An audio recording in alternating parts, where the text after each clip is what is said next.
Well, good morning, Uganda. Once again, my name is Olive Monica Najima. Time check is 6:59, just a minute before 7 a.m.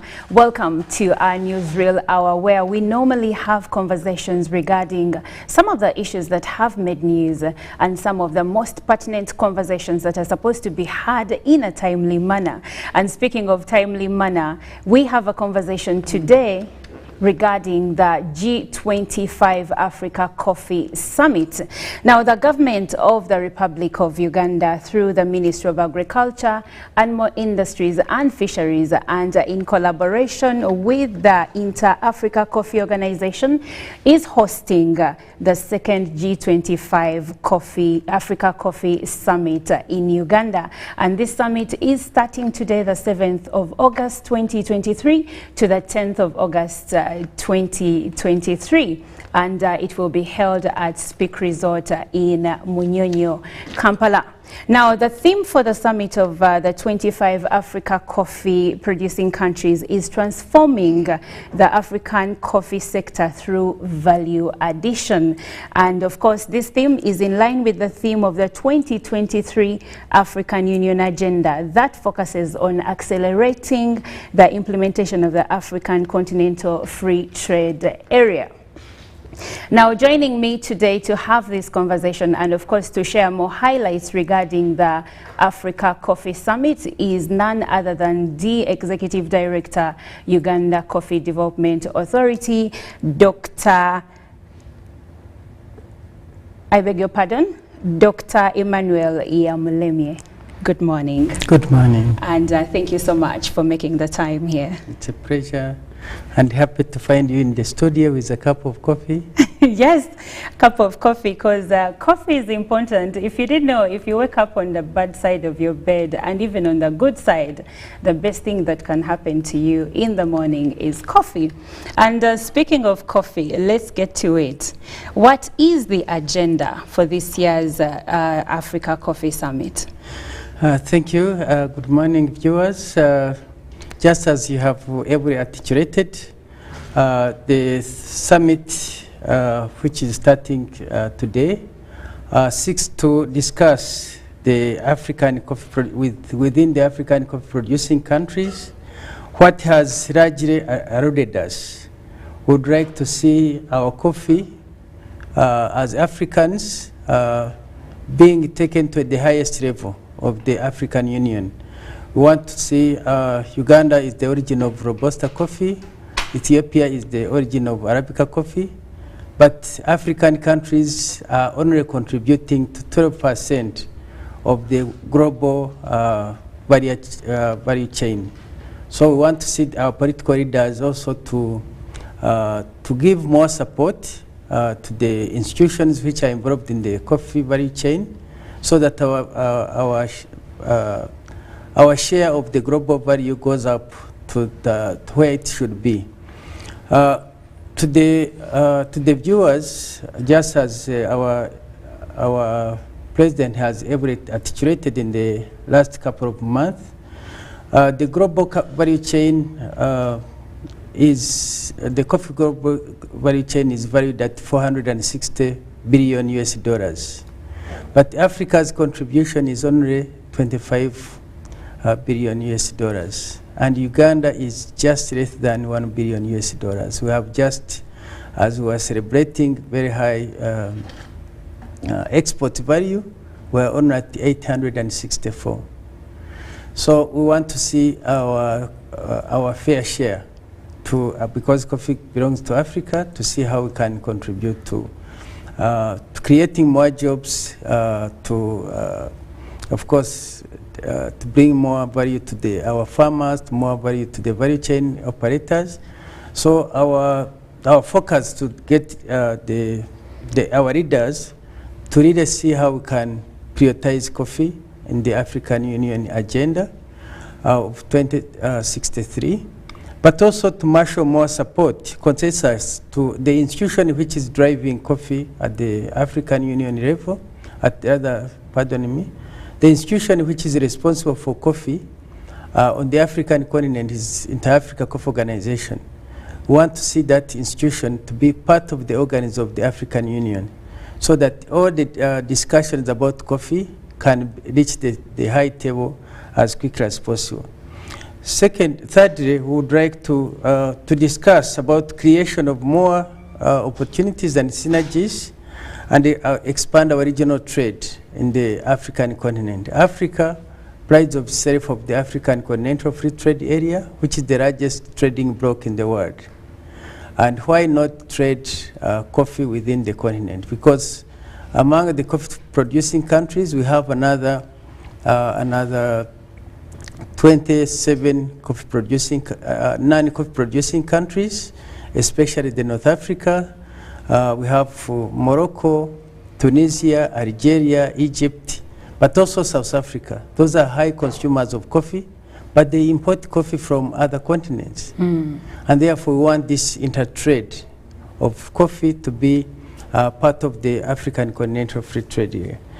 Lastly, all our countries which are involved in coffee production and processing, we have lessons to share. So this is bringing together all this knowledge from among the coffee-producing countries to see how we can improve production, but also address challenges of climate change. Okay. So the first summit, which was held last year, was held by Kenya in Nairobi. What is the significance of Uganda hosting the second G25 Africa Coffee Summit? Uganda prides itself, first of all, as the leader in all spheres, but especially in coffee. We are #1 exporter of coffee in Africa. We are second producer, but when you look at the numbers, Uganda's export values and the production figures have been rising in the last 7 years, the highest in Africa. And therefore, for anybody who is looking at a country which is focused on coffee, Uganda becomes the example. Okay. The third reason is that you may have seen recently that Uganda's coffee, which participated in the Paris competition, the value-added coffee, Uganda won 2 gold medals, 3 silver medals, 3 bronze medals. So in terms of value addition, in Africa, we are actually the leader. Okay. Thirdly, Uganda's coffee is third best in the world in terms of quality. And therefore, we have many examples. Everybody would want to rally and work with, rather try to come to Uganda to see what more we can share with them. Okay, so last year, Uganda exited. Actually, let's go back to the beginning. The G25 was formed after Uganda decided to exit the International Coffee Association. So we decided to come to this. What were the reasons for us to decide to exit? Well, let me correct you there. First of all, the organization is the International Coffee Organization. Yes. And that organization is a platform for other countries to discuss and debate about policies. But Uganda's strategy is looking at actually having, in whichever organization we work with, we want to have maximum value from that. Okay. So we have many organizations where we can talk, where we can share information. And for Uganda, we had 3 main issues we wanted International Coffee Organization to address.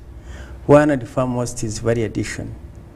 The International Coffee Organization is mainly focusing on export of raw materials, green beans. And whereas that would be important, but addressing where farmers can maximize on the value to Uganda is more important. Okay. And therefore, we are looking at the agenda of value addition. If value addition is addressed, we have no problem of joining that platform for the discussion. The third reason is, as I mentioned, Uganda is the home of Robusta coffee. But the classification of Uganda's coffee is based on coffees from other countries, Brazil, Colombia. So if you cannot classify the coffee according to the genetic gene pool, which is the largest in Uganda, the largest in Ethiopia for Arabicas, what logic would you be using? So we want the classification to be addressed according to what we pride of as the origin of all these coffees. Okay. The third reason is that the pricing.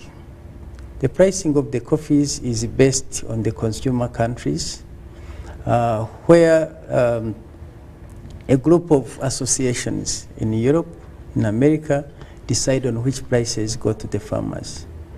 This is not purely demand supply as should be in trade.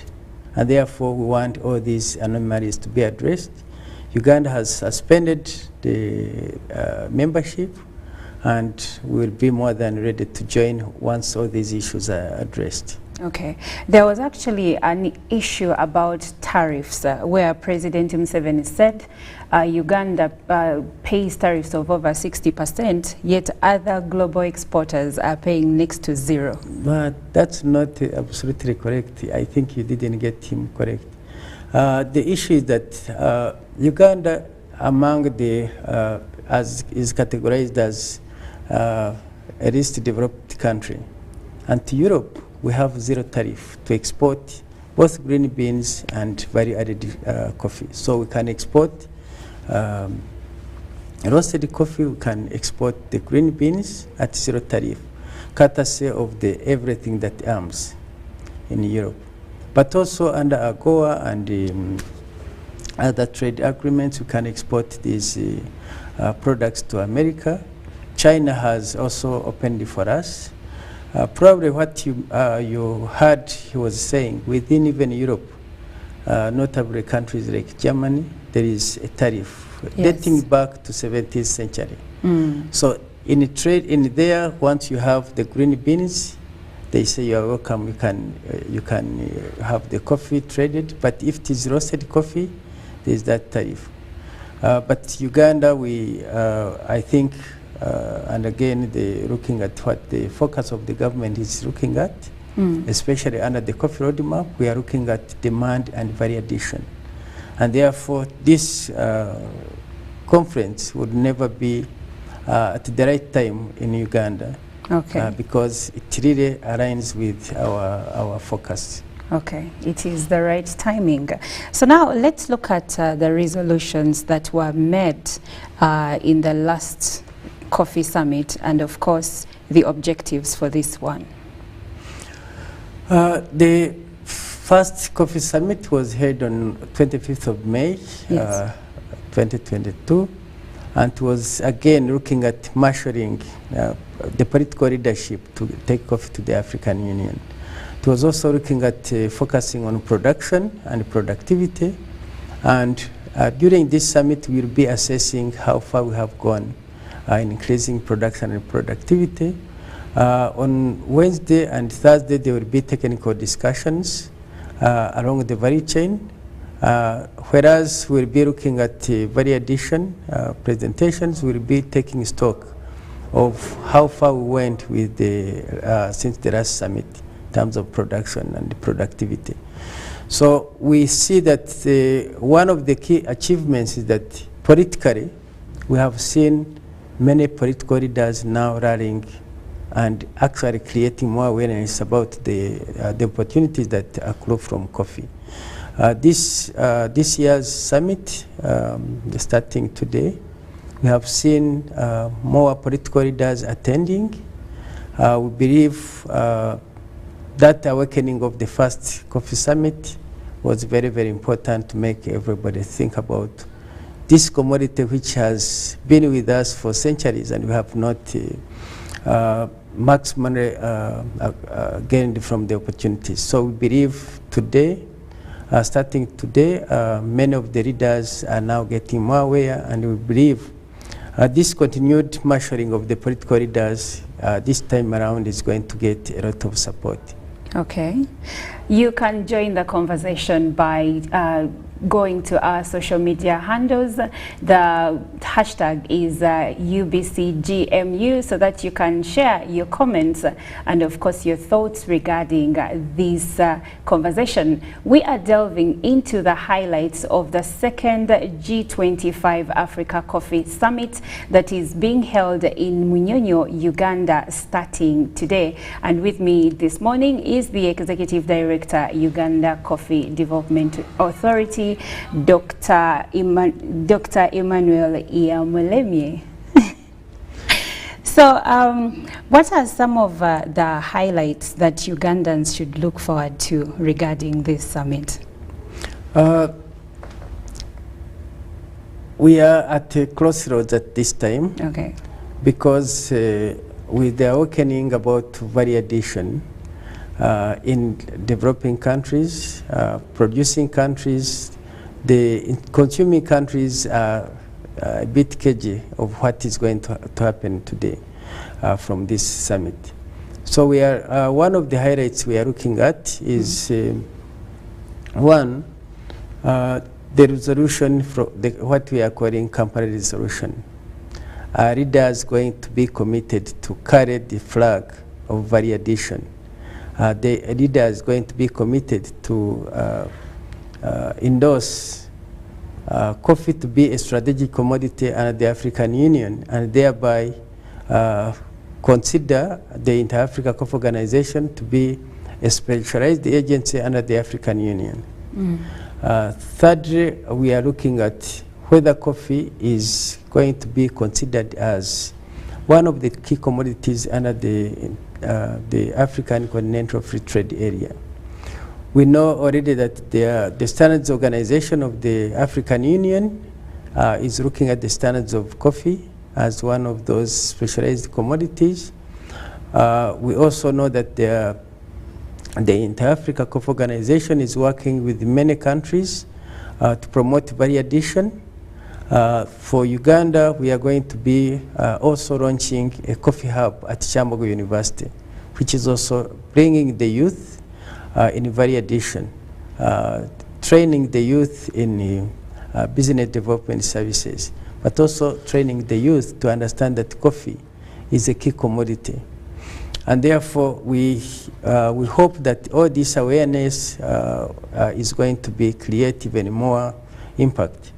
We are privileged to be, for the first time, going to be hosting also delegates from the African Union, and therefore they will be at the table to really listen and look at how the enthusiasm many of the coffee producing countries are having with the coffee being considered as a priority commodity at the African Union agenda.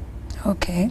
Now, when you say that the youth are going to be trained as far as value addition is concerned, have we also considered sensitizing Ugandans in general about coffee? Because in as much as we export lots of it, we do not consume it as much locally. Yes, I take you back to the recently enacted law, the National Coffee Act of 2021. One of the focus areas is the promotion of domestic coffee consumption.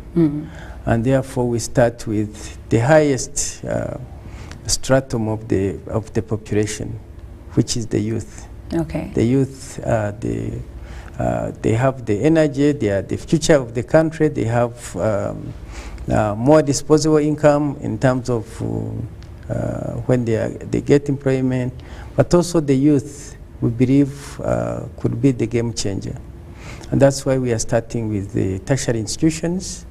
We are working with the 19 universities in Uganda, and all of them, we have given them espresso machines.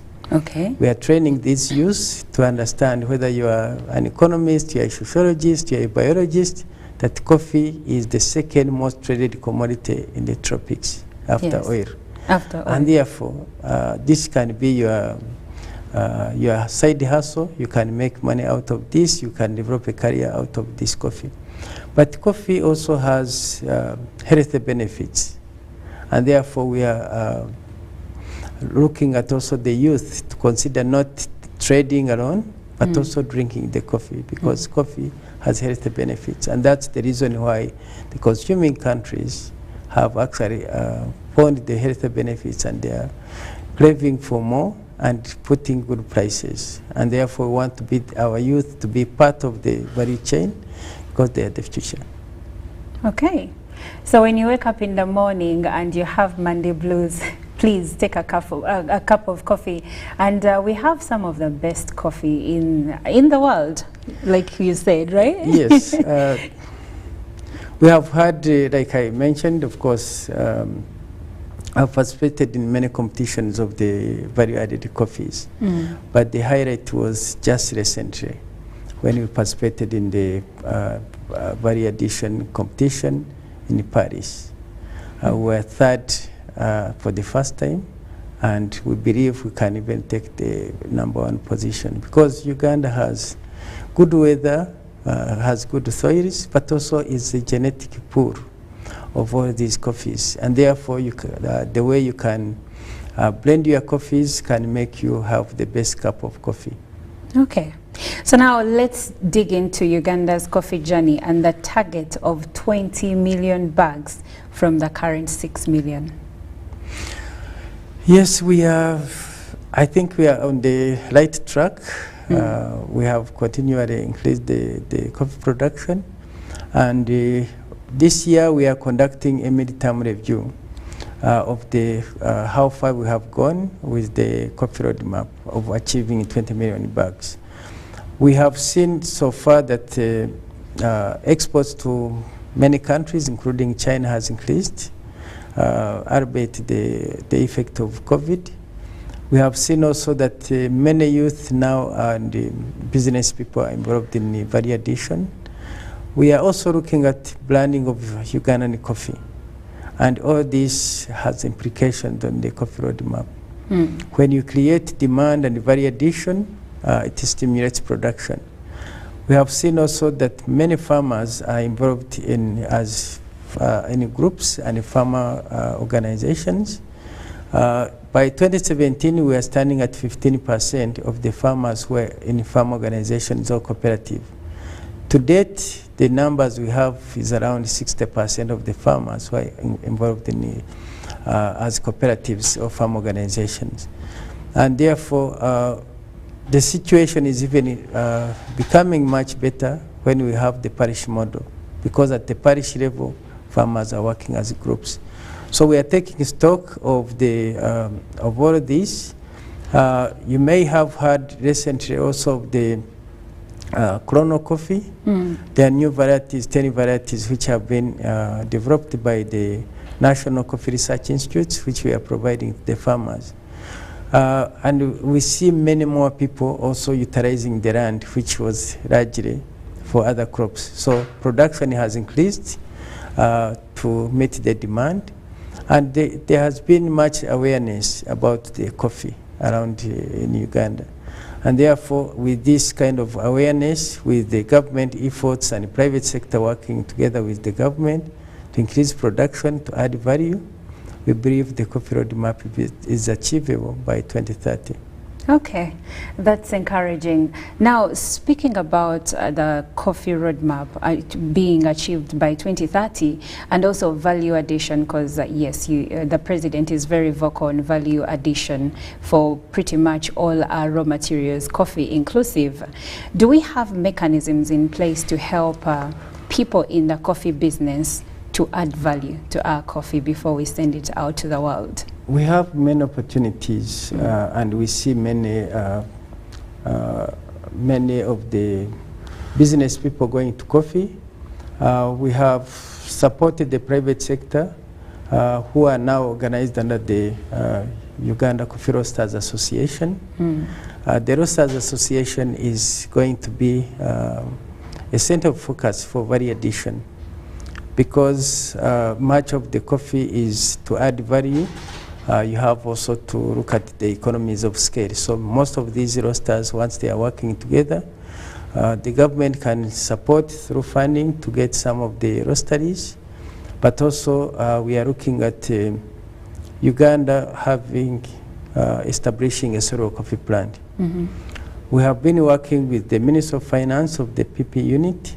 We have been working with Uganda Development Corporation and Uganda Investment Authority to carry out a feasibility study, which is expected to be completed in the next 2 weeks.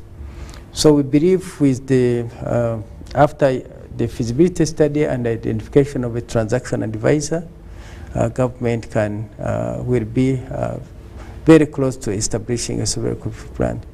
We have seen many investors approaching us, asking us about the opportunities of investment in value addition, including establishment of a cereal coffee plant, and therefore the achievement of value addition is very much possible. But value addition also goes beyond the tertiary processing. It also goes to the farm level. If a farmer can increase production at farm level from 1 acre, even from one tree, the farmer will be adding value to the income. Okay. So we look at value addition as extra income a farmer gets, whether you are even certified organically or you are certified as fair trade, Rainforest Alliance, all those kind of schemes, all these any activities that a farmer participates in that increase more value in terms of money to the farmer, more income to the farmer is value addition. Okay. So we are looking at value addition from the farm level, from the processing, and also the final end of the bin. Okay. How about funding? Is there an arrangement through the Uganda Development Bank to assist some of the people that are into the coffee business? For your information, we actually have an MOU with the Uganda Development Bank, and they have prioritized funds specifically for value addition. Okay. Providing equipment for value addition, but also there are other institutions which we have interested in, and they are coming to support value addition. For example, the Afrixim Bank, which we applied host here as a country. It's a regional bank, Africa-wide bank. It has a regional office here. One of the areas they are looking at is value addition. But we are also, we have at the Africa level, we have African Development Bank. And therefore, in one of the resolutions we are going to have is looking at whether the Afrixim Bank, the African Development Bank, can actually prioritize value addition of our coffee. Okay, that would be a step in the right direction. Mr. Emmanuel Iliam Lemye, I'm so glad that you made the time here. And I wonder, what would be your parting shots to our viewers? I would like to invite our viewers to register on our web portal to participate in this second coffee summit to be held in Munyonyo starting today. We have set up also the COVID testing areas at Ministry of Foreign Affairs, at the Office of the Prime Minister, and also in Munyonyo. And for the arriving visitors, there is also testing at the airport. We don't want them to be inconvenienced. The registration is up, but first register on the portal so that by the time you reach Munyonyo, your badge has been printed. We have a big menu of the agenda, which is going to be discussing value addition along the value chain. We have eminent speakers from Africa, but also from our brothers and sisters from Latin America. We want to share this information to our African coffee producing countries so that we can synergize and increase our value of the coffee. And we welcome all Ugandans to also take interest. Will be courtesy of UBC, will be live streaming all the actions. The key highlight is tomorrow, when we will be having leaders from African coffee producing countries, but also our friends from North Africa whom we have invited to be part of the summit.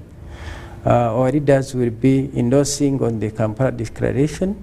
We have already received a no objection to the statement of the Kampala Declaration, so we believe it will be endorsed by the other leaders tomorrow.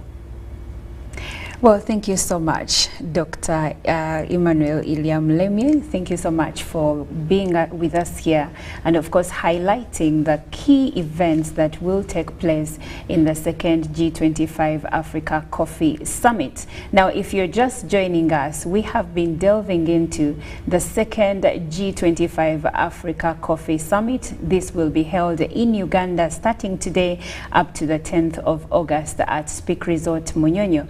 Now, if you want to know anything about coffee, if you're in the coffee business, and if you need to learn more about value addition, especially now that our president is very vocal and intentional on us not exporting raw materials, but to export goods in their finished form, because he says there is more value there. We make more money there as compared to when we export raw materials.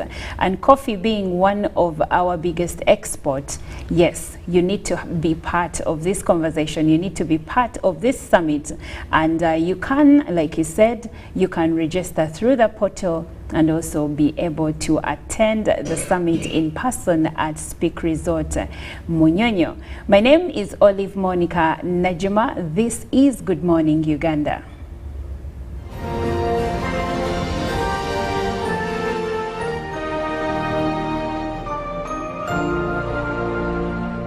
Step into the future of African coffee at the second G25 Africa Coffee Summit hosted by Uganda. The summit will be held at Speak Resort Munyonyo from the 8th to the 10th of August 2023. Heads of state from Africa's 25 coffee growing nations and coffee value chain actors will delve into the theme, Transforming the African Coffee Sector Through Value Addition. The summit is a defining moment for Africa's coffee growing nations. It's time to listen, innovate, and invest in Africa's coffee future, ignite the potential of African coffee. Organized by the Government of Uganda through the Ministry of Agriculture, Animal Industry and Fisheries and Uganda Coffee Development Authority in collaboration with the Inter-African Coffee Organization. Pick of the day on UBC.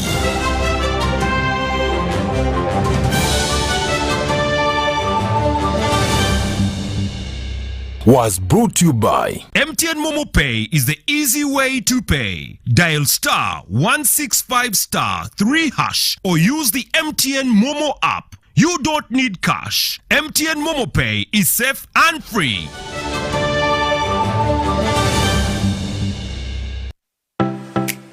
UBC is the national public broadcaster. We educate, inform, entertain, and inspire our audiences. You can watch us on free-to-air channel 001, DSTV channel 282, GoTV channel 371, Star Times channel 201, Zuku TV channel 20, and Azam TV channel 350. Even when your subscription expires, you can still watch UBC for free on your pay TV platforms. Juko. Yo. Check the shopping, man. What's your secret? Haven't you heard of the parish development model PDM? Yes, I did, but I thought it was just a talk. No, Sebatia. It is real. I and a few friends together formed a circle, accessed money from the PDM, invested in a portrait project, and now things are moving. Juko. I thought I was one of your friends. You are. But you left me behind. I didn't leave you in poverty. What you do, just visit your LC2 chairperson and your parish chief and start the process of economic transformation. Just like that. The parish development model is an initiative from the government of Uganda through the Ministry of Local Government designed to transform all lives of Ugandans for the better. PDM, my parish, my development, my life.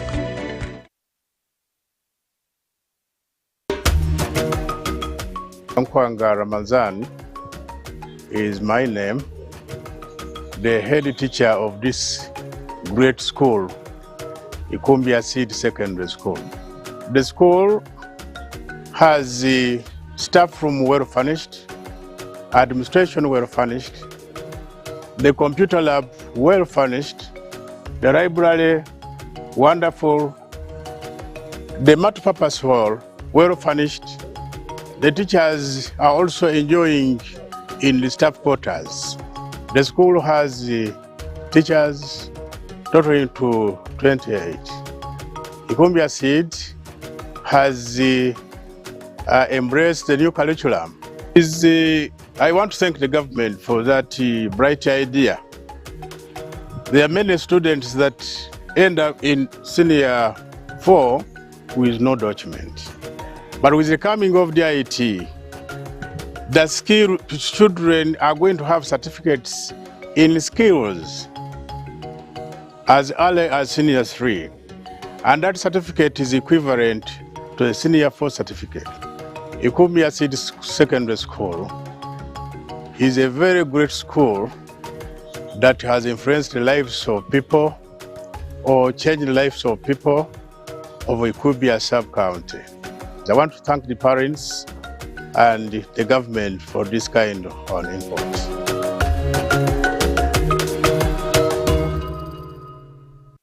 Step into the future of African coffee at the second G25 Africa Coffee Summit hosted by Uganda. The summit will be held at Speak Resort Munyonyo from the 8th to the 10th of August 2023. Heads of state from Africa's 25 coffee growing nations and coffee value chain actors will delve into the theme, transforming the African coffee sector through value addition. The summit is a defining moment for Africa's coffee growing nations. It's time to listen, innovate, and invest in Africa's coffee future, ignite the potential of African coffee. Organized by the Government of Uganda through the Ministry of Agriculture, Animal Industry and Fisheries and Uganda Coffee Development Authority in collaboration with the Inter-African Coffee Organization. Upgrade your lifestyle with the all-new entry-loaded Chillax voice bundles. Now, call all networks in Uganda with Chillax voice bundles. Call all networks, no expiry, no worries. Dial *100 *1# and select call all networks. Airtel, a reason to imagine.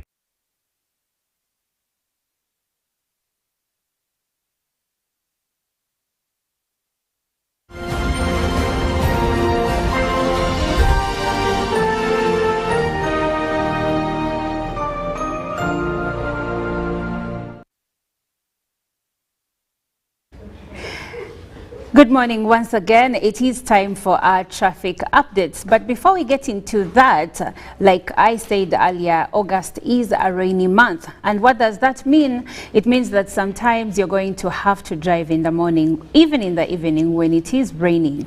But how do you ensure safety while on the road, especially during the rainy season? Now, in case you're driving and it is raining outside, you may have to control your speed, so do not step on your gas. And of course, as you're on the road, you need to leave enough space between you and the car that is in front of you, because you do not want to bump into someone and take their bumper, because that might end up costing you something, an arm and a leg sometimes, depending on the car that you're driving.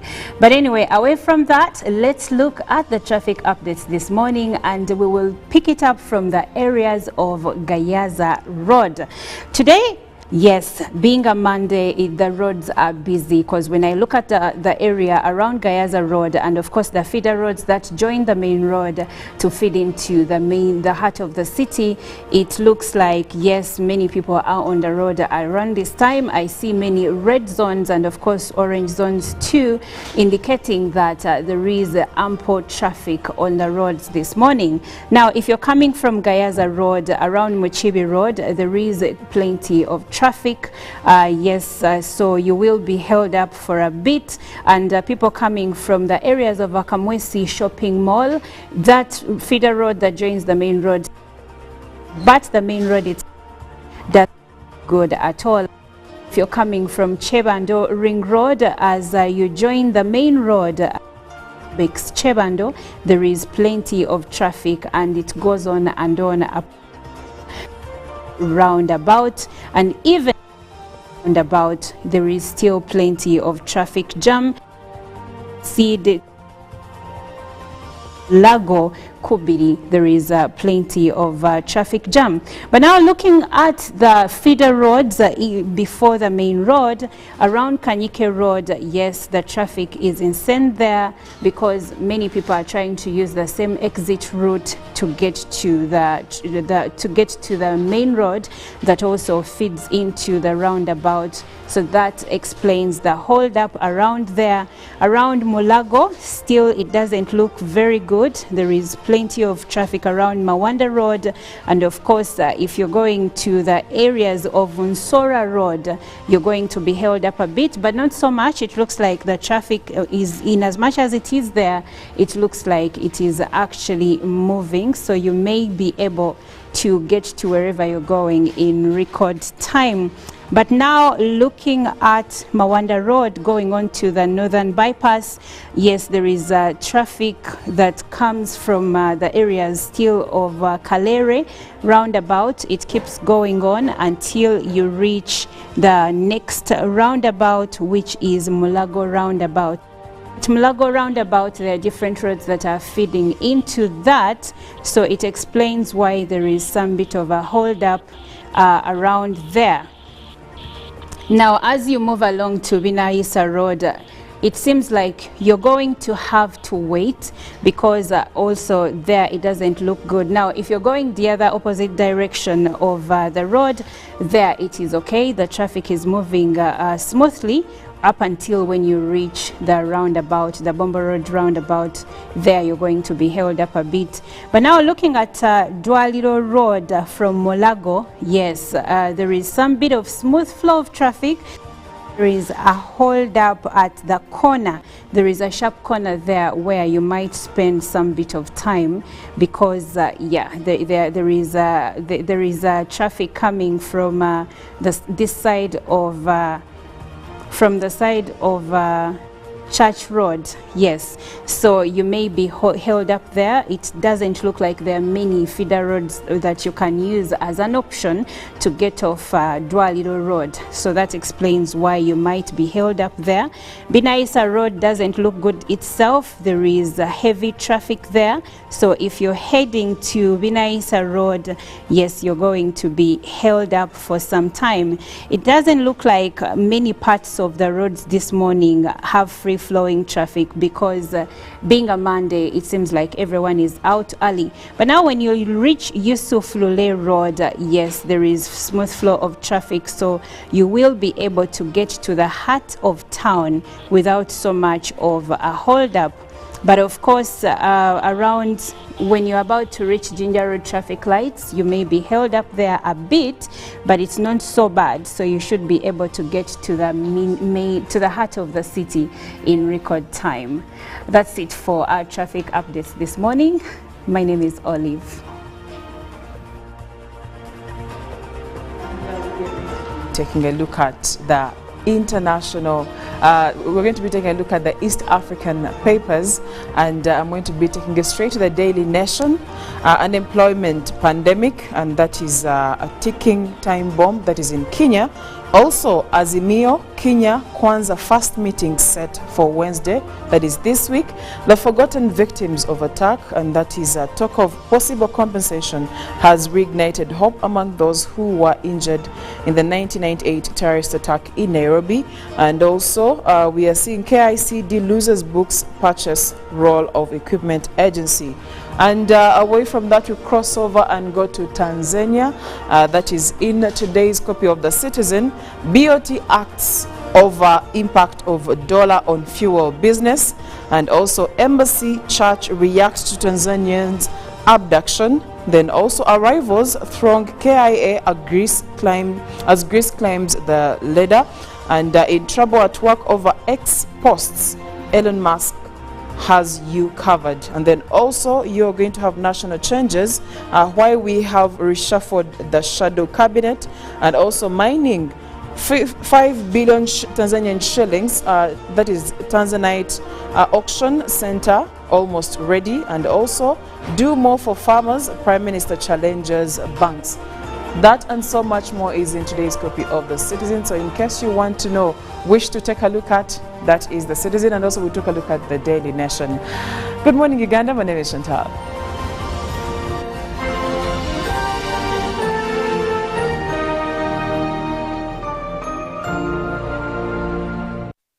Upgrade your lifestyle with the all-new entry-loaded Chillax voice bundles.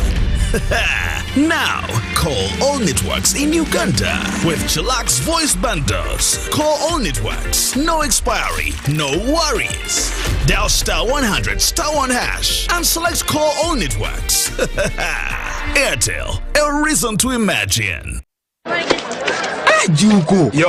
What you go? Check the shopping, man. What's your secret? Uganda, haven't you heard of the parish development model PDM? Yes, I did, but I thought it was just a talk. No, Sebatia. It is real. I and a few friends together formed a circle, accessed money from the PDM, invested in a portrait project, and now things are moving. Juko. I thought I was one of your friends. You are. But you left me behind. I didn't leave you in poverty. What you do, just visit your LC2 chairperson and your parish chief and start the process of economic transformation. Just like that. The parish development model is an initiative from the government of Uganda through the Ministry of Local Government designed to transform all lives of Ugandans for the better. PDM, my parish, my development, my life. Amaina gange ndi namaganda Mariamu Monda myoga jaida emyoga ejitandika okuida nafunamu esente bampa yakakaira ke sente bwe bampa akakaira ke sente nayiye ekyokukola nasookera ku mutiere omutiere gwapanga beeyi naguvwako nanoni omwana twagedaga n'amagezi nagema esente edo namuga yaje yagula supeya owebyuma muno pichipichi ne obugaali Gutisa eno ndi kuyiya okuleeta ebyuma ebimala kubwena abakabiri bampaireyo ku esente nakoba okunonya y'abaana babeegeresenga gano okukanika ki pichipichi era bali kujja mpola mpola nga bakanika era esente bwe tunaba tudifuna nenda kwongera mu maani mu sente bwena abandifunye twongeremu ntewo business yemala nenda okwebaza gavumenti ejira okutulowoozaako nifu abagansi mu kyalo okufuna esente kuba twalinga n'esente nga tulumukira mu banka bujiri butige baida ku numba ngeno najayo ku baida ku numba baida kutaku bigandiiko aye dino tutwala yompola mpola nenda okwebaza gavumenti olw'okulowooza ku nsonga eyo mukama abawo omukisa.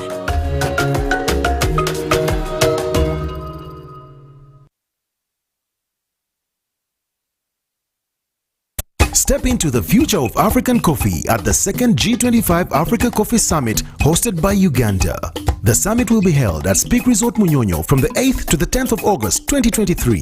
Heads of state from Africa's 25 coffee growing nations and coffee value chain actors will delve into the theme, Transforming the African Coffee Sector Through Value Addition. The summit is a defining moment for Africa's coffee growing nations. It's time to listen, innovate, and invest in Africa's coffee future, ignite the potential of African coffee. Organized by the Government of Uganda through the Ministry of Agriculture, Animal Industry and Fisheries and Uganda Coffee Development Authority in collaboration with the Inter-African Coffee Organization. These days, our homes are no longer just the places we live. It's where we attend meetings, go to class, keep each other safe, and entertain ourselves.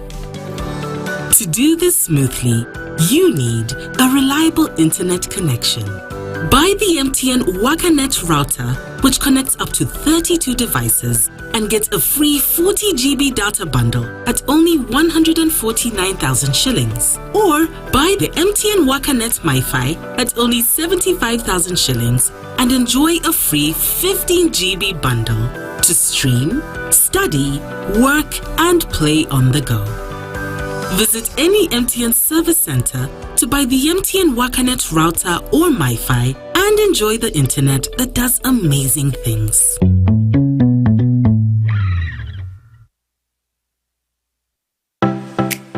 UBC is the national public broadcaster. We educate, inform, entertain, and inspire our audiences.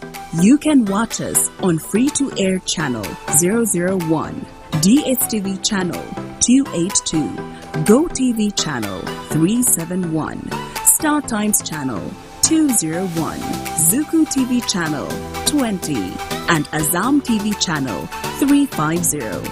Even when your subscription expires, you can still watch UBC for free on your pay TV platforms.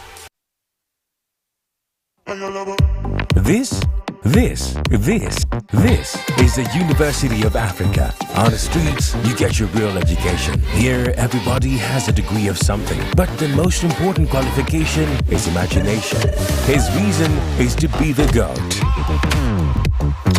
The reason to imagine is to take the beat and make it lit. So no matter what your situation, just use your imagination.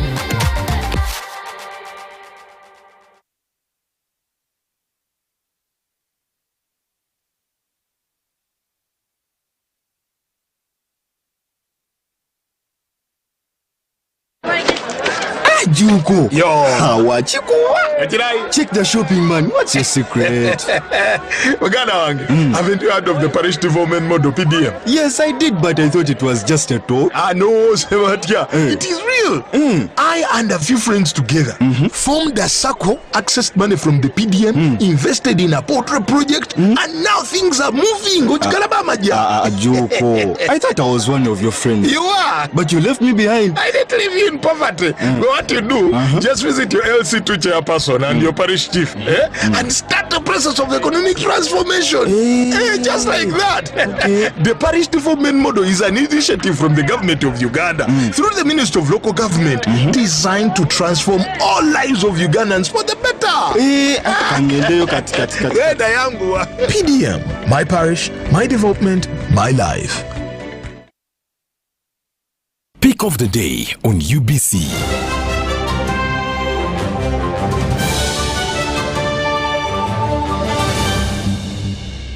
Was brought to you by MTN Momo Pay is the easy way to pay. Dial *165*3# or use the MTN Momo app. You don't need cash. MTN Momo Pay is safe and free.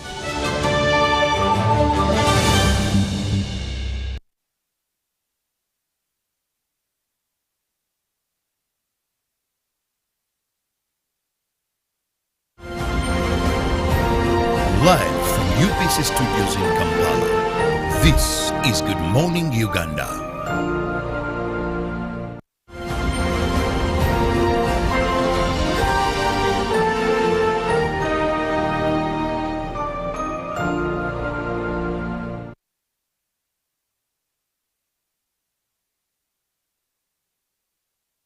Good morning and thank you so much for keeping it with us on UBC TV. In case you have just joined, this is our morning show, Good Morning Uganda, and I'm Robert Chirabo Nyonyitono. Welcome to this interesting segment of the show. Why do I say so? Because I'll be able to get your comments just by using the number that will be popping up on your screen. I have an issue of national concern, very interesting topic where I expect and I anticipate your humble opinions to join in, because we are going to be discussing the strategic plan and the roadmap for the 2026 general elections. Now, what does that mean? We are talking politics, we are talking elections, which is one of the fundamental pillars of a democratic state, that leaders come into power, take position through the vote that you cast. And who is mandated to do that? Well, we have the National Electoral Commission of Uganda.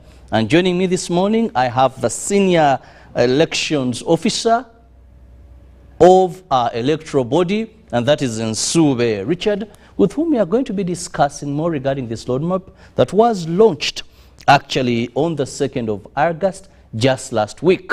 Now, there's been a lot of concern, a lot of interesting and intriguing questions that I believe the guest I have in studio will be able to respond to all those. So I thank you so much for your participation, because I'm sure you'll be joining us by sending us more of your messages, your texts, or questions you have regarding this particular roadmap. I know the number of issues that you would want with the Electoral Commission, but today's topic is the roadmap. Let's understand what is there and what you need to do. Welcome so much to the studios. Thank you very much, Mr. Chirabo. Like you said, I'm a senior election officer.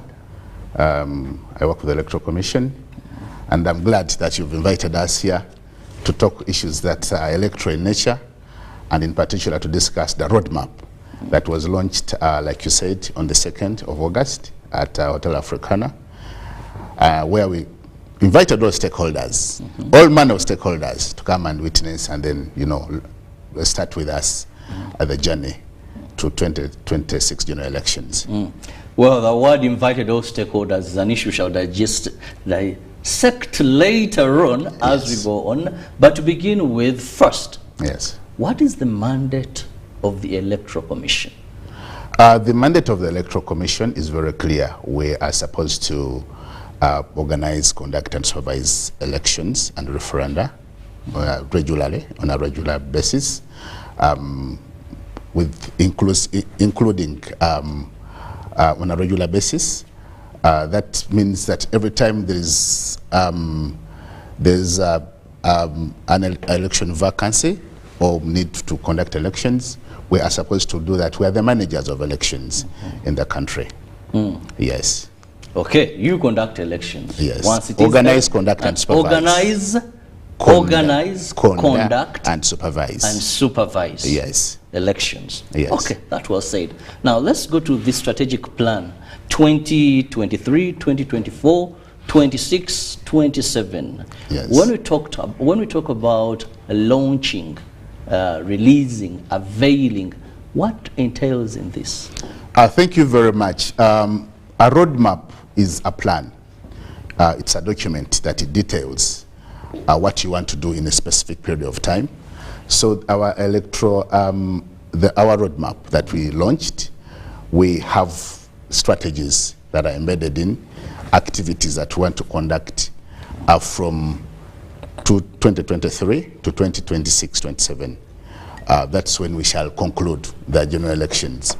So a roadmap is a document, like I've said, that details the activities, priority areas that the Commission is going to undertake to make sure that the activities that are are achieved, and they're all inclusive in nature.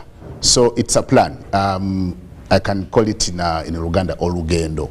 That's what we've embarked on, to make sure that by 2026-27, all elective areas have representatives. Now, that was said, it brings me to ask, how was this roadmap developed? Most of the times, people are like, but your Electoral Commission, we know you're the technical people, but an election is for us Ugandans. Yes. So there are consultations. How did you come to this roadmap? Thank you very much. First of all, the roadmap, prior to the roadmap, we had the previous elections. So we had to benchmark from the 2020-2021 general elections. We made consultations. We had reports from observers. We had reviews that we made. We had laws. We had a few recommendations from court. We made wide consultations within staff, with our staff, then with our different stakeholders. So we came up with a comprehensive, document. It was a wide consultation, so it was not that Electoral Commission just came up one day and decided, I think let's go for the general elections. So we did a lot of consultations with different stakeholders, both even within the country and outside the country. But mostly we benchmarked the previous elections, not only the 2021, because we keep on improving. There's a lot of improvement in terms of technology, in terms of laws, in terms of so many things. So the Commission conducted a wide consultative kind of meetings, and then came up with this strategy that is going to inform how we undertake the roadmap. So it was not, what I meant to say is that we didn't just wake up one day and said, okay, now since the elections of 2020-21 are done, and then a few by-elections are done, so let's just kick-start off the general elections. No. We had lots of consultations with media, with, like I said, civil society, with international, with funders, with government, because you can't just wake up one day, because we need funds, and we are funded both by government and other donors.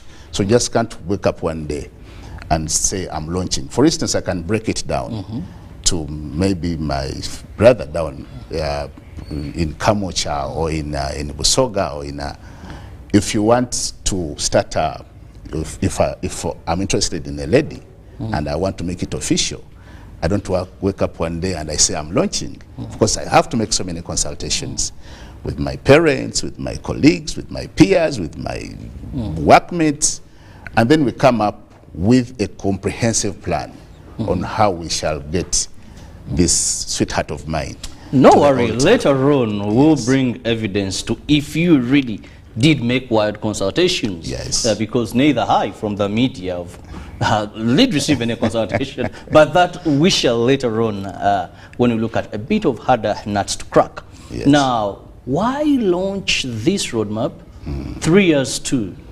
If I look back, this could be maybe, it's not been the way of doing things so much. This time you've given yourself a lot of time for you to prepare. Thank you very much.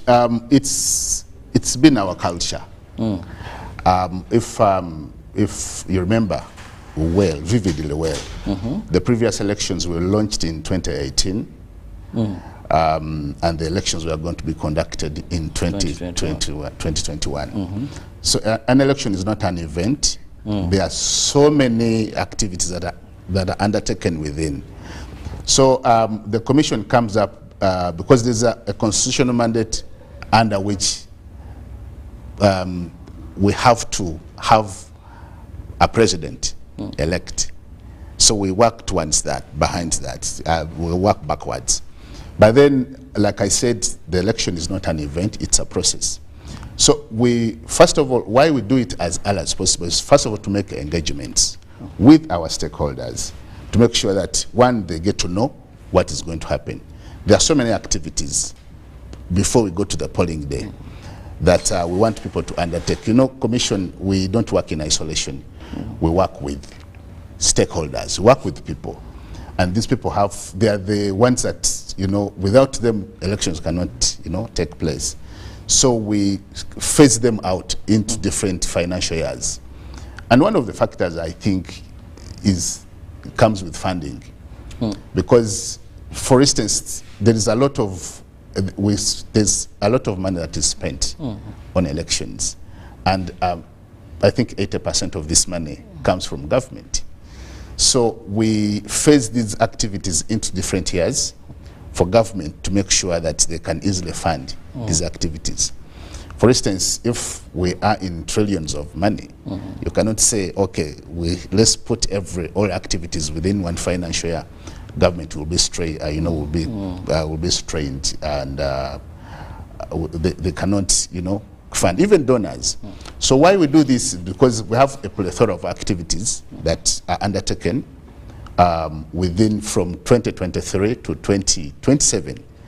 And so it gives government, and for instance, if we do it now, for political parties, they also plan their primaries in advance. Primaries, and they also start to look. Dr. Tango Doi was very evident, the NRM head of the commission, so saying, for me, I'm out and I want to begin grassroots. This roadmap feeds into the activities of other players, the stakeholders, the funders, the candidates, the voters. So that's why we launch it early enough. And then, like I said, these activities are in sequences. So you cannot, because we shall have consultations, that's money. We shall have to go to the different stakeholders, that's money. We shall demarcate electoral areas. We shall reorganize polling stations. We shall have nominations. So these are processes. So it takes time. So that's why we launch it early enough. One, like I said, to give political parties and other players time to also organize, and also give government and other funders, time to organize themselves financially so they can fund us. And then two, there are also so many activities that always come. For instance, last roadmap, shortly after launching it in 2018, COVID struck. So just imagine if we had organized a roadmap within a year and COVID strikes, which means we would not have had time.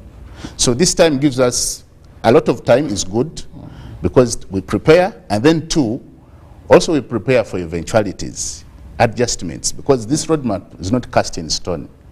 It's not a permanent document. It's a working document, subject to changes. So I think it's a good thing for us to launch it early enough so that we prepare, and then, you know, when you give an activity time, I think the results will come out. You have the best results than firefighting. Very true. Yes. Now, when I look through the various budgets that the Electoral Commission has had, the previous budget was 800 billion. Yes. Now, this time around, you're looking at 1 trillion, it's a trillion plus 387 plus, billion. Yes. Brother, we know we're not doing very well as government.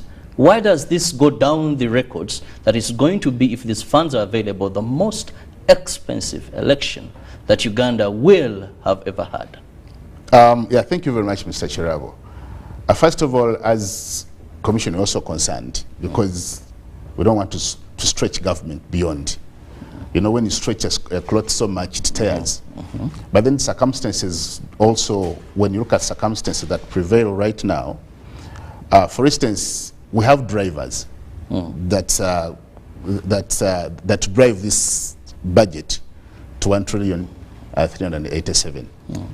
One of them is the increase, because we have estimates. We have increase. I have figures here, but I may not have time to look at them. For instance, we shall have increase in the number of voters. Yes. That one is a must. That projection is very... You know very well, Uganda is ranked among the countries that have a fast growing population. Yes. And from 2020 to 2025, 26, many have turned 18. Many have picked interest into voting. And then two, we have an issue of, we have a factor of the inmates and diaspora voters. We are going to also, they are going to be part of the people participating, of the voters participating in these elections. The inmates, the prisoners, and then those living abroad, the one we call diaspora. We have increase in the number of polling stations. You know that, because at the end of the day, we shall have increased actual almost, if you look at every electoral cycle, we have so many polling stations that are created. Why? Because of the increase in the number of voters. Then three, we have fuel factors, exchange rates. Technology, equipment, because for instance, Chirabo, you have to bear with me that the cost of bread just last year is not the cost of bread right now. Am I right? No doubt about that, but I'm just figuring out if the last, because it's a 5-year cycle, yes, you had 800 billion. Yes. Now you're looking at 1,387 billion, and I'm like, and that increase, and despite the projections, it looks quite big. And yet, you know, between you and me and the other commission, most of your time, the budgets you submit are not what you get. Yes. Recently, we failed to have local council 1 and local council 2 because government has not been able to avail about 59 billion shillings. Yes. To organize an election through parliament. We have had to push an extension of 6 months. So this is also another scare. Won't we fail to have elections because we don't have the funds? Like I said, and still I want to insist. First of all, that projection of 1,387,000,000 is even fair. It's a fair estimate. It's not even the highest that we would wish, but we've tried to cut budgets and activities to make sure that we work within that. in a period of 5 years, we've conducted elections and spent 800. So 5 years down the road, so many changes have taken place. And one of them are the few that I was highlighting. So I was trying to make it to you that last year or 2 years ago, the cost of fuel, you know, I think by the time we are launching the electoral roadmap in 2018, it was, I think, a little 3,000 something. After COVID, it went to 10,000 plus. Now we're back. Now we are back not to 3,000. Yeah. We are to, I think it's 5,000, 6,000. Now these are triggers. Now, you cannot conduct an election without fuel. Let me first use that component of fuel. And throughout the roadmap of 4 years, you are spending fuel. So that's almost the amount has doubled. From the 3,000 you had budgeted for in 2018 to come to the 800 billion.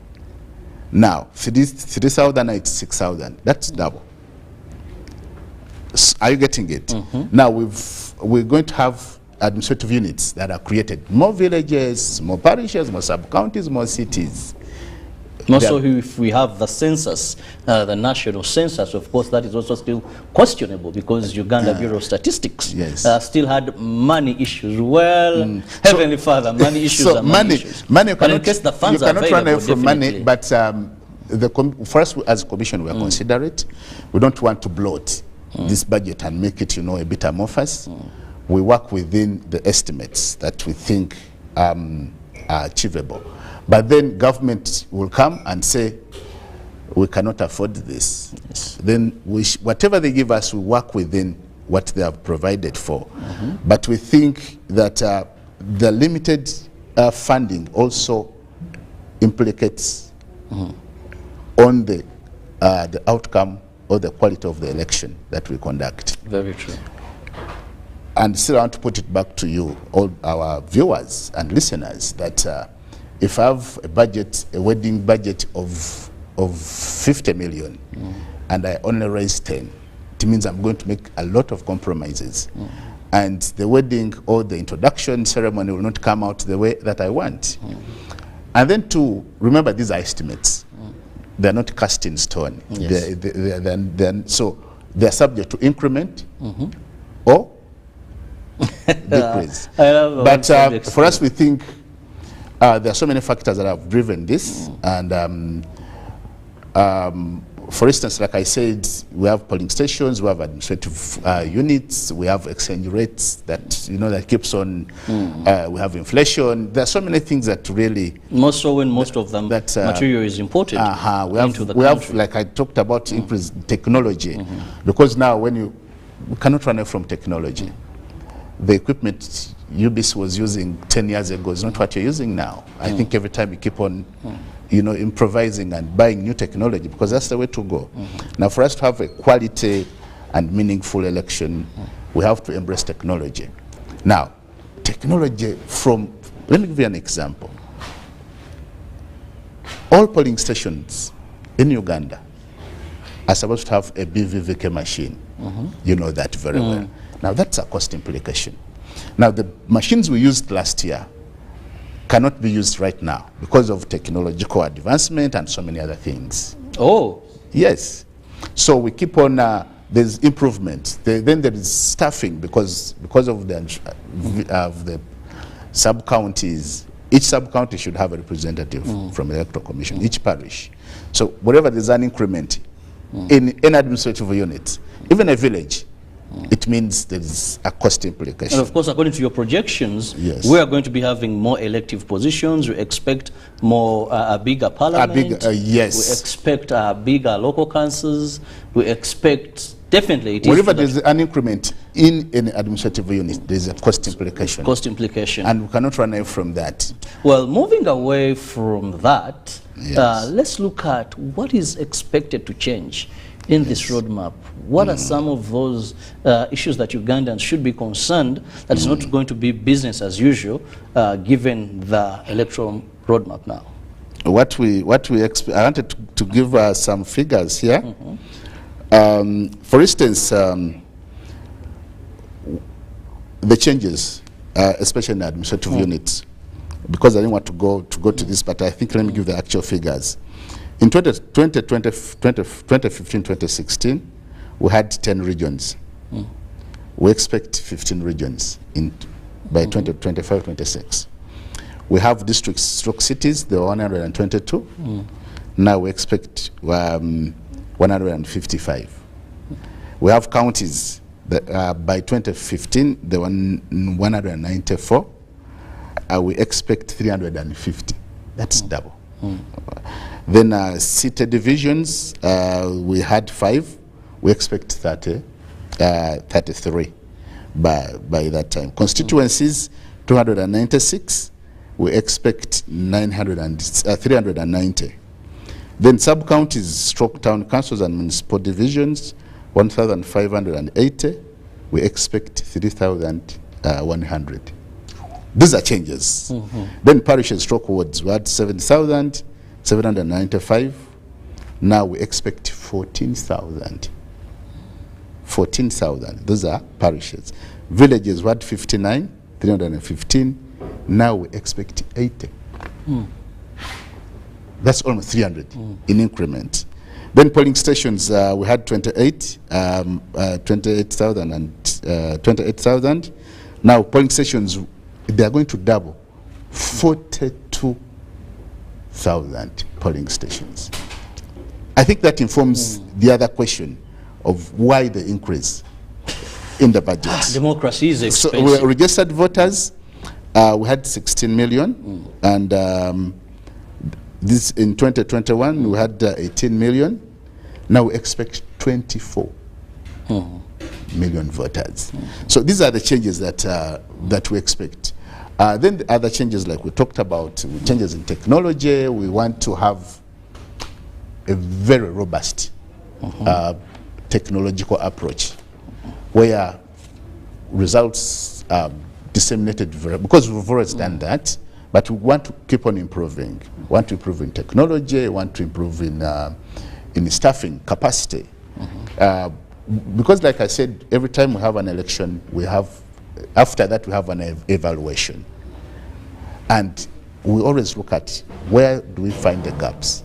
Now we've seen that each and every, and even in any project that you want to implement, you want to look at competent staff. Because once you have competent staff, it means that whatever you're going to do will be quality, on time, cost effectiveness and and efficiency. So those are those are the changes that we think are going to happen, and not think, actually they have to happen. So yes, we may, because these are estimates, they may be even much higher or a bit lower. Yes. Now that was said, the roadmap. Let's go into some of the other factors that influence this roadmap. And my viewers, you can send us a WhatsApp message or a text message on the number on your screen, or use Twitter. Also, we'll be reading the questions as they come in.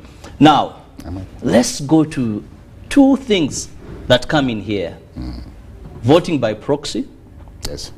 That is for our viewers, our brothers and sisters in diaspora, and also prisoners. Yes. It is very clear that even in 2021, this group, through court, was supposed to vote. But I think that time, the Electoral Commission came out and said there's so much that had to be put in place most of the time for you to have the prisoners and people in diaspora vote.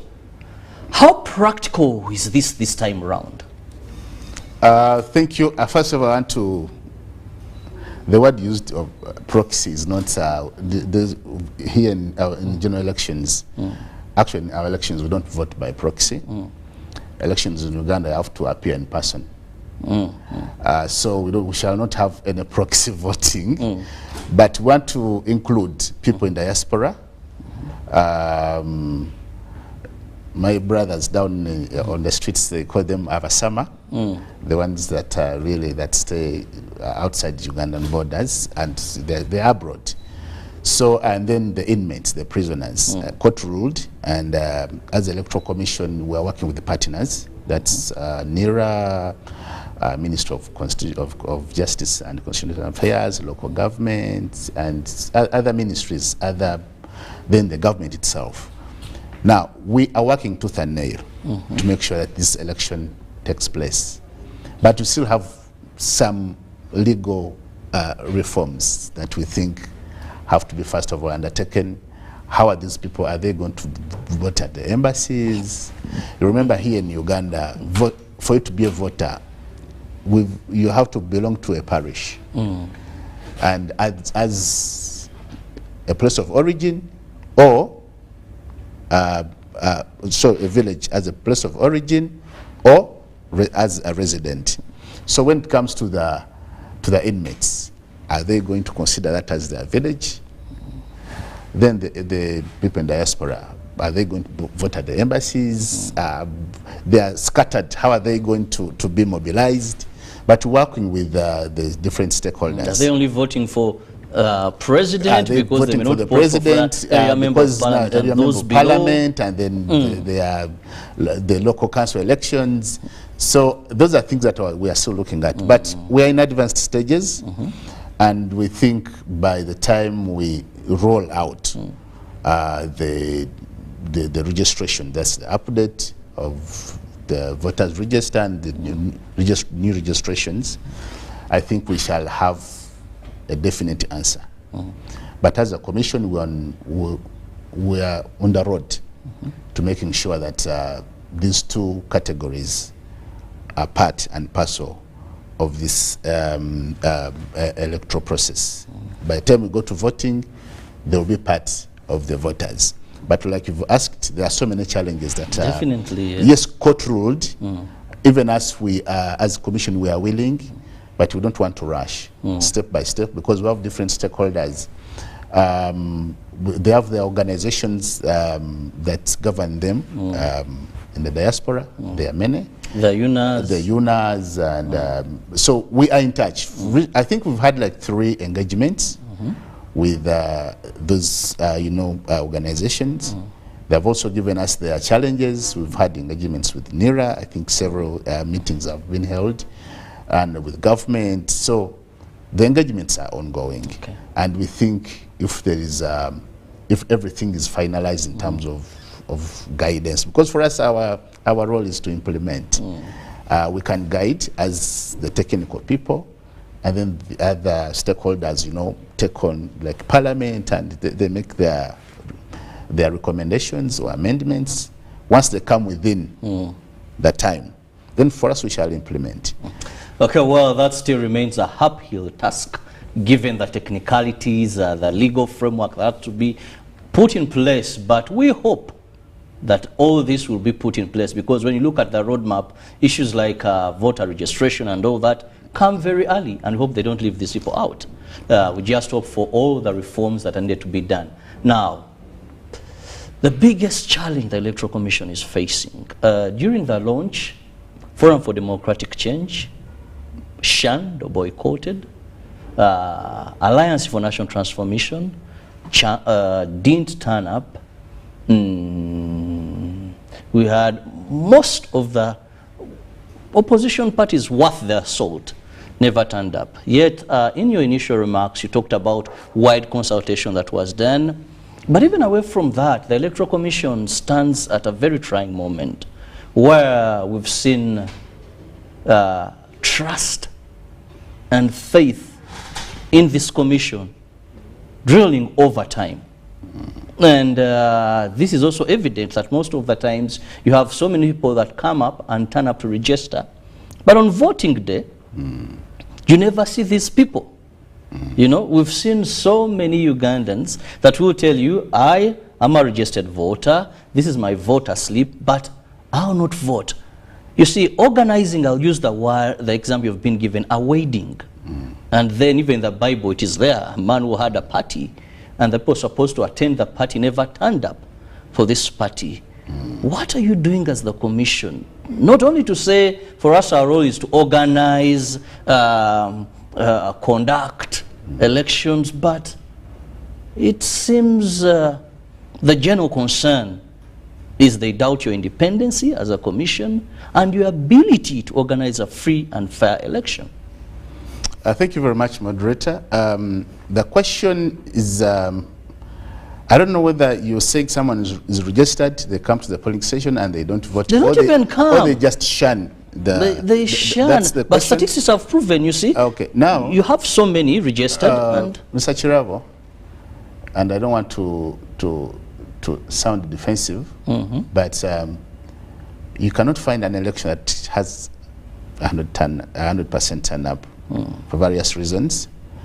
But when it comes to elections, any activity that determines the winner and the loser will have issue. Will have the manager of that activity will have people praising him or her, and then people having, throwing, bombshells at the organizer. For instance, I've always given an example. When Manchester United used to win, because I'm a Manchester United fan, I don't know whether in this hall we have some, but people would come up and say, there's a referee called, I think, I'm forgetting his name, that he was pro-Manchester United. And would ask people that, do you think this the man was officiating all our games? I'm also a Villa fan. There's a time we're winning, and people would say, Villa has 21 trophies because of, a few things here and there. Now, every time you have to determine a winner and a loser. You will have, of course, issues. People will come and have different excuses. I've always told people, Electoral Commission, we're not perfect. And I don't think anyone is perfect. We also have our challenges. But we roll into an electoral process with a clear mind to follow the Constitution and laws that guide elections. Now, for us, what we shall do, because that's the question you've asked, we shall keep on engaging the public. For instance, we invited people at the launch, and I think the hall was almost, it was full, and even some people stayed outside the hall because it was full to capacity. As long as I've extended an invitation to you, that's courteous enough. Then don't you feel bothered that the key players here, if you have main opposition groups, DP I think it was only represented by Mao, Honorable Mao, and I saw slander, something like, but these are people, DP, you mean you're not bothered that I extended an invitation and you didn't come? All political parties, I think out of, if I can give it an estimate of 10, 8 turned up. And I'm not just speaking. Richard, aren't you being defensive? No, because we had a table for political parties, and if you look, it was full, and even other people were spread. I look for Forum for Democratic Change. I look for Alliance for National Transformation. I look for a couple of Worth, that sort, and I wasn't seeing these groups. And when we conducted interviews after, well, they had so much to say why they didn't turn up there. And even away from political parties, generally, I don't know if the Electoral Commission carries out surveys. We do. To look at public trust in the election, well knowing that almost consecutively, every election we've gone for ends in court. So we have a court petition. This time Chagulani kind of chickened out or chose whatever role to pull out when the court process was going on. But these all speak. Moderator, the Ugandan laws are very clear that if you're not satisfied with the good thing, people don't pick up stones and machetes to go and, and either devour the organizers or the opponents. There's a window for you to express your dissatisfaction. Just look at the recent elections in Oyam. And Dr. Tango Doi NRM came out, even on that launch he repeated that much as we have issues with the Electoral Commission, we saw His Excellency even involving, I think it was a State House Anti-Corruption Unit to go and investigate. Do you feel proud as the Electoral Commission on the previous elections you've really organized, and feel that Ugandans will have the best of the elections come 2026? What I want to assure Ugandans, we shall have the best. But, let me put a but. This, if someone has the window to go to express the dissatisfaction over the outcome of an election, and the commission has not stopped that person, because if the commission would say, Chirabo, please don't try, never. If you're dissatisfied, to hell with you, then you can blame us. If someone wants to go to court and they think there are some irregularities, then they go to the technical people, and that's court. Court to look at issues, analyze them, and then make judgments or conclusions. If you look at the reports from the previous elections, most of the violations, most of the irregularities never pointed to the Electoral Commission, the perpetrators of violence or any other. They never pointed at the Electoral Commission. It points to the players. And you know the players, there are many. Candidates, political parties, so many. And these are people we have to work with.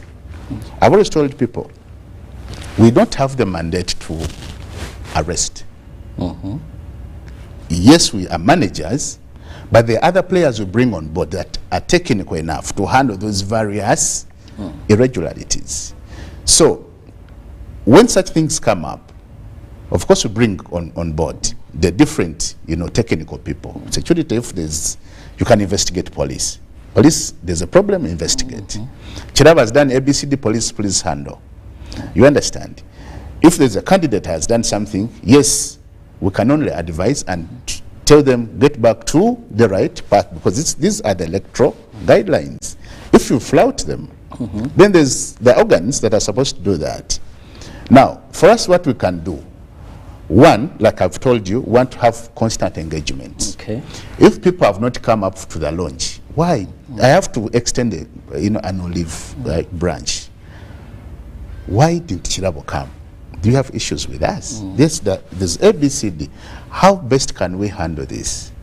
Because as much as you say I have issues, I think you may also have your own issues. Now, the last one related to that, before I move to another area of concern, is the question of independency. You said you preside over elections, yes, but as the Electoral Commission, the law gives you mandate to discontinue a candidate. In the previous elections, much as we may say that some of these violations were not directly to the Electoral Commission, but many saw you as a silent watchdog, as their rights were being stapled upon, and you didn't look as independent to carry out certain things. There were a time when even many had meetings at the Electoral Commission, some of the candidates there, and they expected maybe the injustices that you don't have the power to arrest, but maybe you have the power to discontinue a candidate, you have the power to caution. But all this happened, and somehow they believed you never used your powers, you chose to be silent for maybe some other party's benefit. How independent are you? Those are perceptions, first of all. How independent are you as a commission? 100 plus 1 independent.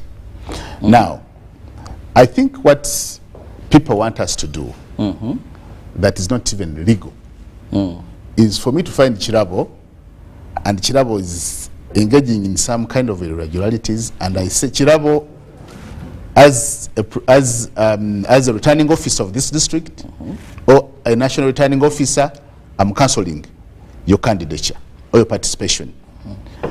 First of all, it is illegal, because if you take me to court and the court proves otherwise, you get it. Now what we do, we collect evidence. That's why we involve police that has the investigative technical ability to look at these irregularities. Now,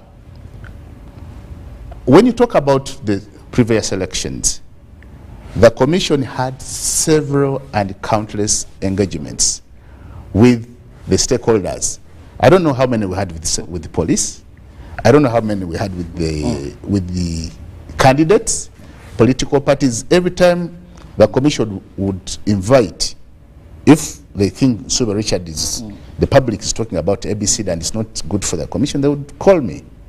Now, you give your side, I give my side, then we move on. Now, we cannot invite you and arrest you. You get it? So for us, what we do as a commission, we make sure we always give the guidelines. We invite you, we caution you. Now, beyond that, there are other technical organs that are supposed to, for instance, I cannot just come up and cancel a polling station. I think you understand that. Now, police will come and other investigative arms, they pick evidence that will be adduced before court. Then court will know that it's true, Super Richard, according to what has been adduced before us, engaged in ABCD. Then they can cancel your victory, or they can maintain your victory if they think there is no evidence against you. For us as a commission, we want people to understand that we want each and every person to do what they're supposed to do. You have different roles. What some people want to do is to, or what some people do is they stretch their mandate beyond what they're supposed to do. If you're a candidate, what are you supposed to do? If you're electoral commission, what are your roles? What's your mandate? If you are electoral commission, what are you supposed to do? Now, if we start to analyze and understand our different roles during electoral processes, I think we shall have moved so many steps. If you're a security officer, what are you supposed to do? Are you getting it? So it's personal responsibility. Personal, individual, and organization responsibility. Now, in the interest of time, there is a general question, and this I'm asking for the public. Before you go to that, I want to assure the public that the commission is independent. Okay. In our decisions. As much as we are independent, we don't operate in a vacuum. We work with stakeholders. We work with you as media. We work with the political parties. Now, independence in a way does not mean that you don't interdepend. That interdependence is there because we need funding from government. We need funding from donors.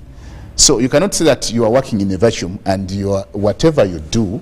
So for us, the independence is in our decisions, in our operations. But we also work with other stakeholders to make sure that these elections are credible and free and fair. So the public shouldn't look at us and think we are an island somewhere and whatever we do, we have to be alone. Well, Richard, that said, there is this talk. I know Electoral Commission, it's not your mandate, but I just want to get it because of public concern. Yeah, anyway, I just want to get your opinion. The issue of electoral reforms. Now, when this roadmap was released, I went to your Twitter page, and many people had issues regarding the electoral reforms. Why organize an election before you have these electoral reforms? Our Minister for Justice and Constitutional Affairs, Robert Mao, asked Cabinet to expedite the process of electoral reforms. What is your, I just need to get from you, despite knowing that it's not something within your docket, but as an election body that organizes. Last election, the talk of electoral reforms still came up. Just a comment. I think my appeal goes to Parliament, and I think it's not a personal appeal. It's an appeal by EC and also Ugandans that these electoral laws should come as early. One for implementation, interpretation, and dissemination. Now, when they come late, they disorganize. It's like the administrative units that always come at the end of the process. So these electoral, we are also craving for them. But if they come, they should come as early as possible, so that the commission also starts to implement them with other relevant stakeholders. So our appeal is like any other to Parliament to expedite and make sure that as soon as possible these electoral reforms are brought to the public, to the Electoral Commission, and then they're implemented. Well, I want to thank you so much and our viewers, but if I let you go, most of the questions asked today, actually you've responded to them, but just to check through them. Good morning, Chairable. Thanks to Mr. Nsube. To be real, people are not bothered to vote because they have lost interest in the process. That is Papa Godi. Then we have one where we have one here that is very interesting.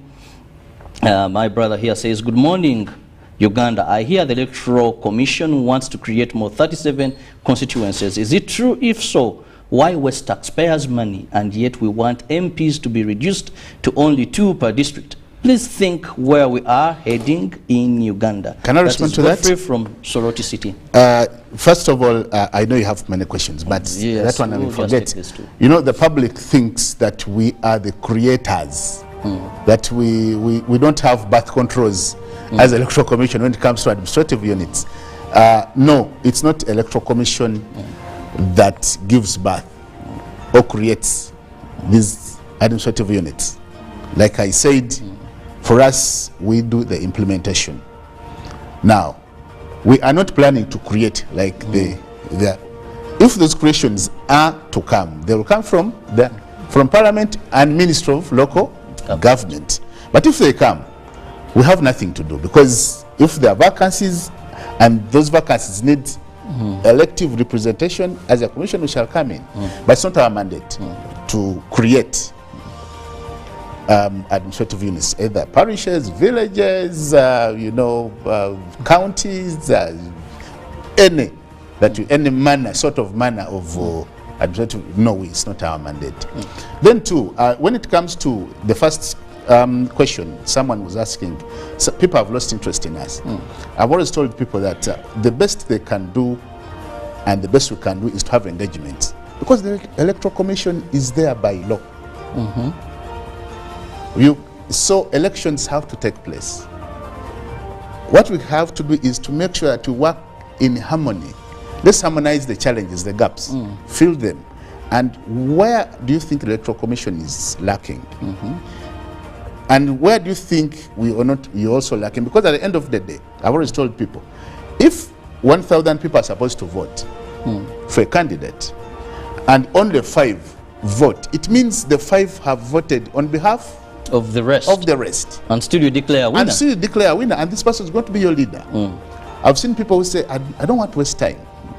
But then they keep on talking about politics. They keep on, blaming their bad leadership. Well, Richard, I must let you go. Yes. But I want to thank you so much for finding time and, of course, discussing more when it comes to the roadmap. Just in a minute, your parting shot. Thank you very much. First of all, thank you very much, UBC. You've always been our partner. You've always loved us, invited us to talk to the public. The roadmap has been launched. There's no point of return. We are now moving. The appeal, my appeal, personal and even on behalf of the Electoral Commission, is let us look at this roadmap, internalize it, look at the gaps in case there's any, come and engage us. We are open. We have representation from parish to the national level, districts, sub-counties, regions, and then at the national level here at headquarters. You can engage us. Let us also know, because like I said, it's not cast in stone. It's not a permanent document. It's subject to changes. And then as we move, please mobilize people, political parties, candidates to be, but right now political parties, because they're established by law, start engaging the public. Stop being negative, because every time you're negative, you're dissuading so many people away from elections. And these are the elections at the end of the day you're going to participate in. So it becomes very tough for you as a political party or as a candidate. You've spoken ill about your father or your relative, but you're still engaging this person. So make sure that you bring the people on board. Later, you point out where you think we have challenges or we can make changes. We shall welcome you. Come to the commission is open, technical people are open, and then I think if you cannot do it, visit by the way, this roadmap is already uploaded on our website. Well, I want to thank you so much. That is Nsube Richard, Senior Elections Officer at the Electoral Commission. Thank you for your time. My viewers, thank you so much for your messages. Thank you for your time. Ruben is up with sports. See you in the next hour. Good morning.